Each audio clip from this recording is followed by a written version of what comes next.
Good morning. Today we are at Leonard Springs Nature Park, which is not Leopard Springs, no matter how often I try and say that. Anyway, this is just about a 1 mile trail. Depending on where you look, Leopard Springs Nature Park is either 95 or 85 acres. So I don't know. Anyway, it's a typical small park. It has a very small parking lot where we started. Um, Looks like there is the map. I already gave the map in the front. And to start, you have to go down this gravel road. And if you travel this gravel road all the way to the end, which you can do on foot, you cannot drive down here, then you will find the only bathrooms in the park. Well, bathrooms that are officially bathrooms. Once you take this little right turn into the trail, there are no actual bathrooms. Yes, as you can see, I have a second person with me today. This is my lovely wife. She is handling the trash bag. Hopefully, it helps me from having big clunky noises. This is where you get to decide which path you want to take for the trail. I decided to go left because that'll leave the really exciting stuff until the end, where we get to the springs. Otherwise, we're just going to walk a nice woodland trail, which is, I'm going to say, moderately rugged. Um, it is a little narrow, but it's a nice trail. And we're going to walk through here and we'll talk about some stuff. All right, so according to the Bloomington Parks Department website, Leonard Springs Trail is about 1.1 miles. They call it rugged, wood chip natural trail with steep slopes and stairs that allow views of a wetland, two caves. I got to figure out where that second cave is. Shirley Springs and several other natural wonders. There is also the Ridgetop Road Trail, which I think we saw coming in and talked about. It's about a third of a mile. It's gravel, foot traffic only, and that's where the bathrooms are. It is not accessible. So by accessible, I mean if you're in a wheelchair, you are not going to have a good time with this trail. They say the history. This property contains Leonard Spring and Shirley Spring, which issue from a number of outlets in two large spring alcoves. And we'll see some of that near the end of this. We purposely went what I'm calling backwards. They got a very short history here. The city of Bloomington purchased the property between 1914 and 1917 in order to construct an impoundment which would store water for municipal use. By 1943, the city was receiving water from other sources. The lake was drained and the property was not used. In 1998, Bloomington Parks and Recreation purchased the property from Bloomington Utility Service Board. Leonard Springs Nature Preserve was dedicated on October 18th, 1999. And that's what the city's Parks Department has to say about it. I think we have some other history, so let's go look for that as well. All right, so here's a review from a website called My Family Travels. There's not a whole bunch out there on Leonard Springs, which I think is a shame because it's got an interesting history. But anyway, this one starts with some trails promise adventure and deliver a pleasant stroll. The Leonard Springs Trail is not one of those trails. This 1.1 mile loop at Leonard Springs Nature Park means business from the very first step, greeting hikers with a steep metal staircase that drops sharply into the heart of the park's karst landscape. We remember from other videos, karst is all about limestone and refers to cave structure. Anyway, the stairs are not decorative. There are roughly 98 of them. Dude, just count all the steps. It's not that hard. And they set the tone for everything that follows. Once you reach the bottom, the trail winds through rocky terrain with exposed tree roots, clay-heavy soil, and uneven ground that keeps you paying attention. After rain, the clay holds moisture for a long time, so waterproof footwear is generally useful here. not just a suggestion. What makes this trail special is how much variety it packs into just over a mile. You move through wooded sections, past cave openings, alongside flowing streams, and through open wetland areas, all within a single loop. The elevation changes feel meaningful without being overwhelming for reasonably fit hikers. I found the climb back up at the end the most physically demanding part, but also oddly satisfying. Bring water, wear shoes with grip, and give yourself more time than you think you need. This trail rewards the unhurried visitor who stops to look around rather than rush through. And this review continues on. Before modern water infrastructure, cities relied on what the land provided. In Bloomington, that meant Leonard Spring and Shirley Spring, two natural springs that once served as the city's primary drinking water source. Standing at the mouth of these spring alcoves today, it is genuinely humbling to think about what this place meant to the people who built this community. Both springs emerge from multiple outlets tucked into large rocky alcoves carved by centuries of karst geology. The water still flows freely, cool and clear, pushing out from the limestone with a quiet persistence that feels almost defiant. One visitor described tasting the spring water and calling it the best water they had experienced in Indiana, and that kind of enthusiasm is hard to dismiss. The springs are the emotional center of the park for many who visit. There is something grounding about seeing water emerge naturally from the earth in a place so close to a functioning city. Bloomington designated this area as a nature preserve in 1999, recognizing that what flows here is worth protecting for future generations. The karst system that feeds these springs is fragile and interconnected, making conservation genuinely important. Whether you come for the history or simply to watch water move through stone, the springs have a way of making you slow down and appreciate what has always been here. There's also a good paper put out. I'm assuming it's put out. It's on a Boy Scouts website, so I'm assuming they wrote this thing. But anyway, it starts with karst topography is formed when water forms a mild acid that dissolves the rocks, in this case limestone, and makes small fissures and holes that over time form into caves, sinkholes, and rock formations that can be found all around Leonard Springs National Park. Karst topography, as far as I know, is almost always a limestone area because limestone is easily dissolvable by a mild acid and most other rocks types aren't. So there's just that. Anyway, it continues. The limestone in this area was created about 335 million years ago during the Mississippian era when this part of Indiana was a shallow sea teeming with marine life.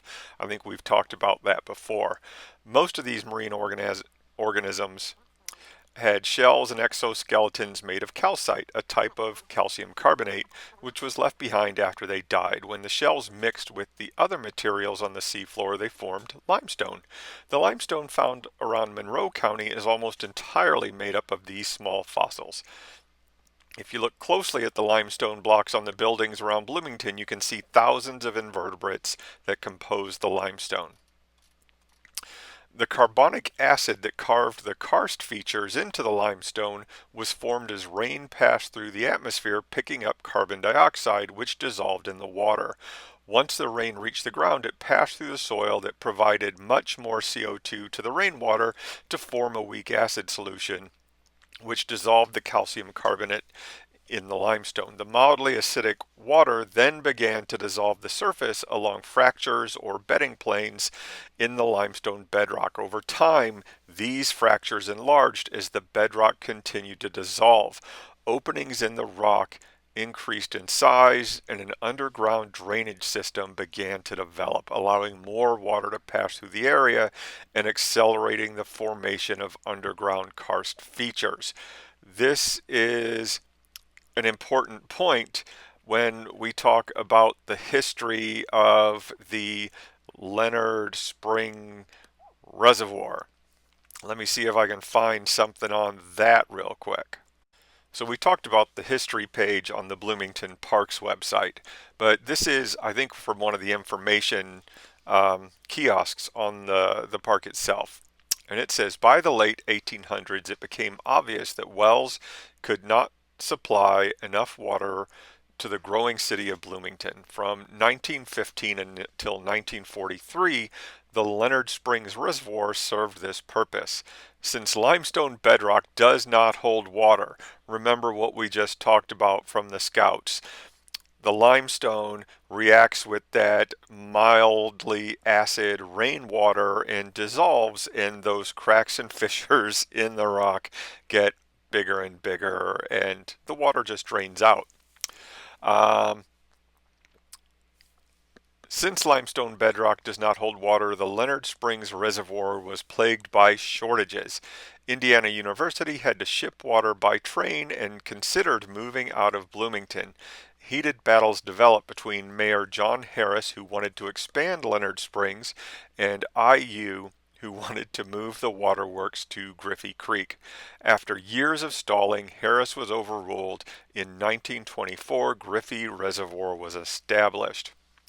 Located on impervious siltstone, Griffey holds water. Leonard Springs was maintained as a water supply until being abandoned in the 1940s.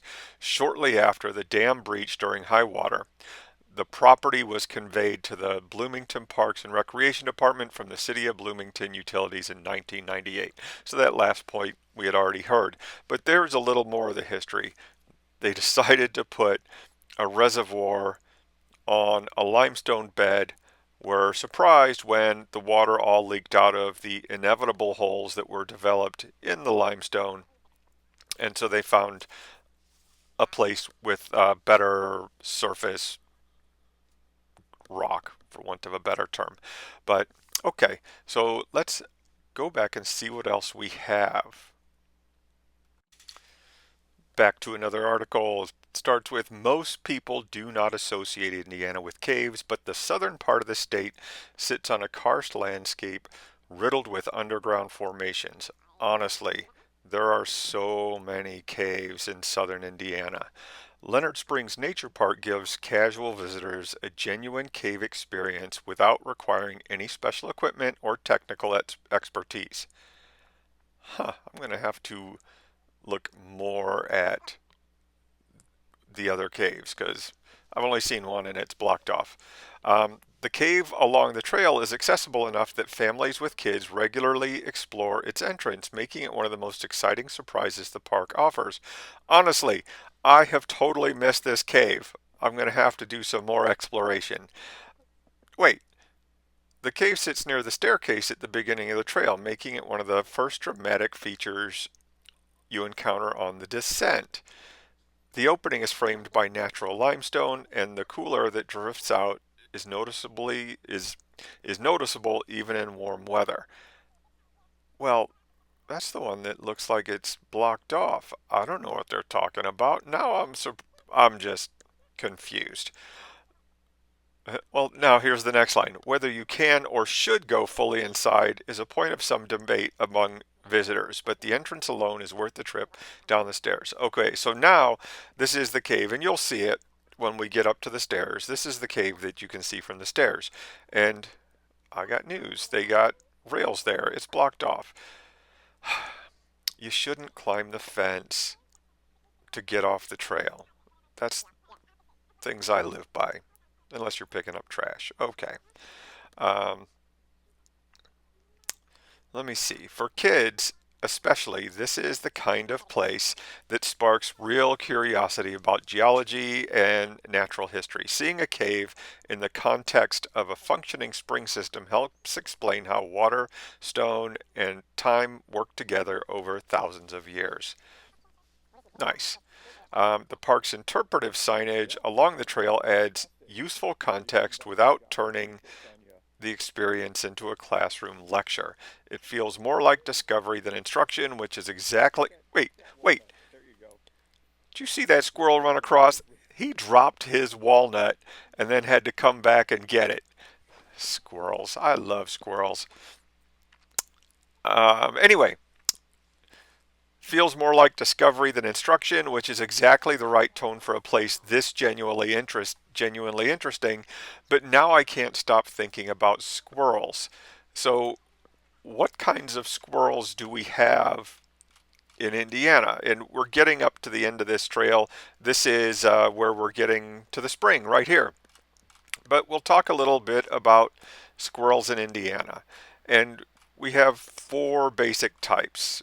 The first is the eastern gray squirrel. And my mom will tell you that the eastern gray squirrel is taking over, and I don't know if they beat up the red squirrels or whatever, but they are taking over. That was probably an eastern gray squirrel we just saw. They're usually between 16 and a half and 21 inches long, weigh between 14 and 21 ounces. They're your regular, your normal gray squirrel that everyone is familiar with. The next one we have is the American red squirrel, and I'm looking at the pictures of this thing, and it is so darn cute. They are tiny, okay? And this is the thing. They're about 11 to 14 inches long, so their biggest is still smaller than the smallest gray squirrel. They weigh between 7 and 9 ounces. Um, the thing about the red squirrels is they're so small, they can fit in those bird feeders with the grills that are have the grills on them to keep out squirrels, but they're small enough to fit in those grates. And if you have a bird feeder that is weight sensitive, that shuts off the holes when it senses a squirrel that jumps on the platform, the red squirrels are light enough not to set that off. I don't have red squirrels in my yard, and I'm sad about that. Number three is the fox squirrel, which is reddish. Okay, it's looks like it's the largest we've talked about so far. 18 to 28 inches long, including the tail. 1 to 2 pounds. 2.2 pounds is a kilo. Um, they can live up to 18 years, and that's what I have in my yard is the fox squirrels, and they entertain my wife all day long. And the fourth type of squirrel we have is flying squirrels. I didn't know we had these. They don't actually look like a squirrel. I'm looking at a picture. Yes, he's got huge eyes. Doesn't have the big bushy fur. Um, I really want to see one now. So they're small, 8 to 10 inches, 2 to 3 ounces. They are tiny, tiny, tiny. But squirrels, they're so cute. I know half of you hate squirrels because they raid the garden or they raid the bird feeder, whatever. My neighbor traps them and takes them 2 miles down the road. But squirrels don't bother me. So, whatever. Um, so, what else do we got here? We are near the end of this. I think we got about 3 minutes left. We are coming up the spring. Is this Leonard Spring or Shirley Spring? I don't know. But the last time, I've only been here twice, and the last time I came, it was still kind of wintry, but it had really rained a lot the week previous, and this was all flowing so unbelievably. And all the green wasn't there, so we could see the other springs that were surrounding us. There was like five other ones that we could just see from here. It was amazing. Sorry, I had a coughing attack back there, had to stop. But anyway, these are the stairs that the website talked about. And yes, they are steep. And this is where I started seeing people. So I think this breaks up a little bit. But this is a fairly popular trail for something so small. But it is in, I'm going to say, the middle of Bloomington, although it's kind of on the outskirts. But was this a hugely rugged trail? If I listened to what we said initially, I should have been afraid of this trail because I was just going to die out here or something. But no, this was a nice strolly trail. Yes, these stairs are steep, but I didn't have to scramble to get up them. They're just stairs. It would have been way worse if they weren't here. Um, we're going to come up here and we're going to find Shirley Cave. And, like I said, there's hand railings here. And here's the little information page for Shirley Cave. And there's the cave itself. And like I said, in my opinion, humans do you can do more damage to that cave by going in there and trying to explore it. Keep it there for other people. And limestone, you could see the cracks in it. Who knows? Maybe it'll fall on you. It probably won't fall on you, but you should probably stay out. But anyway, we're almost at the end. Here we are coming up the stairs, and this is a loop trail, so we're gonna see the trail where we started up at the top here. Anyway, um, hope you enjoyed this trail. I hope you look it up, and if you're in the area, go visit it. It's well worth the visit. Um, it took me 20 minutes on this at double speed, but that's because I was filming. But here's where we started our trail, so we're finished. There you go. This is some trash from the first time I came out here. Honestly, most of it was stuff that I found in the parking lot. Um, this is another picture of trash from the second time I came out here. There's not much. Most of it was from the parking lot. I found like 5 pieces of trash in the park itself. So people keep it relatively clean. And I hope if you come out here, you do the same. So thanks for coming along, and I'll talk to you the next time.